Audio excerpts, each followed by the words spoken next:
Bonjour Frédéric. Bonjour Karine, Ronald.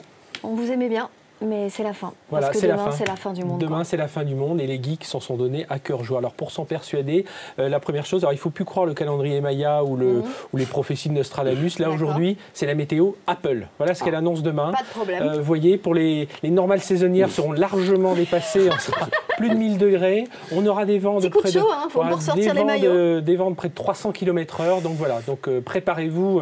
Ça va être un peu compliqué. Donc je ne sais pas ce que racontera Guillaume Séché tout à l'heure, mais en tout cas, la météo Apple, voilà ce qu'elle dit pour demain. Oh bah Guillaume, il est en boucle, il pleut.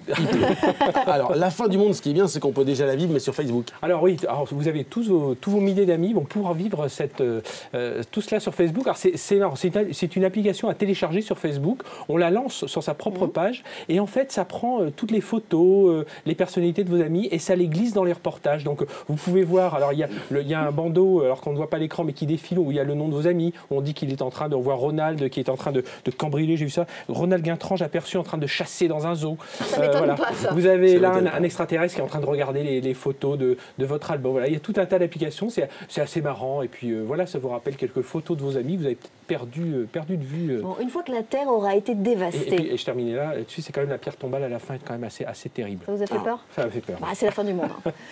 Une fois qu'il n'y aura plus de Terre, plus rien là, on se calme?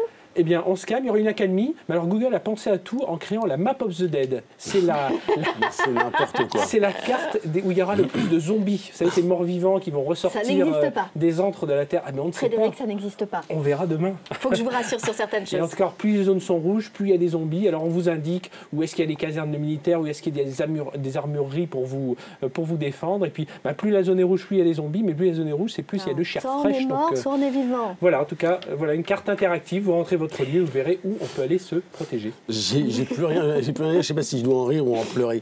On a quand même envisagé le fait qu'on ne puisse pas s'en sortir de cette voilà, alors ça, j'ai trouvé ça, une société américaine, ça s'appelle Catacoffin. Alors regardez, on vous présente ça au début, un peu comme une voiture de luxe, et puis non, en fait, c'est un cercueil hi-fi, doté de toutes les dernières performances hi-fi. Alors vous allez voir jusqu'où ils vont.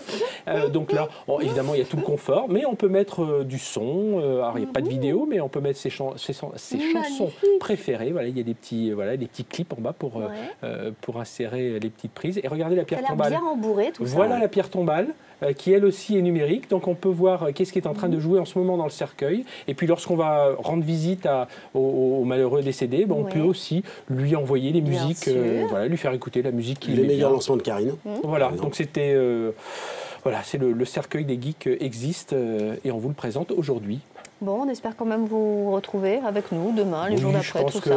Vous savez que la NASA a quand même été obligée de faire un film pour dire que tout cela ne devait pas arriver, mais on verra. La vérification, nous sommes journalistes, nous vérifierons demain si c'est bien la fin du monde. Merci Frédéric.